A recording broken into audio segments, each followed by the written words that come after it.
हाँ, यूसुफ और उनके भाइयों के किस्से में पूछने वालों के लिए बहुत सी निशानियां हैं। जब उन्होंने आपस में तज़किरा किया कि यूसुफ और उसका भाई अब्बा को हमसे ज़्यादा प्यारे हैं, हालांकि हम जमात की जमात हैं, कुछ शक नहीं कि अब्बा सरीह गलती पर हैं, तो यूसुफ को या तो जान से मार डालो या किसी मुल्क में फेंक आओ, फिर अब्बा की तवज्जो सिर्फ तुम्हारी तरफ हो जाएगी और उसके बाद तुम अच्छी हालत में हो जाओगे।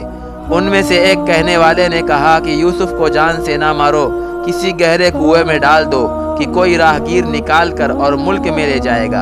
अगर तुमको करना है तो यूं करो। ये मशवरा करके वो याकूब से कहने लगे कि अब्बा जान, क्या सबब है कि आप यूसुफ के बारे में हमारा एतबार नहीं करते, हालांकि हम उसके खैर ख्वाह हैं। कल उसे हमारे साथ भेज दीजिए कि खूब मेवे खाए और खेले कूदे, हम उसके निगहबान हैं। उन्होंने कहा कि ये अम्र मुझे गमनाक किए देता है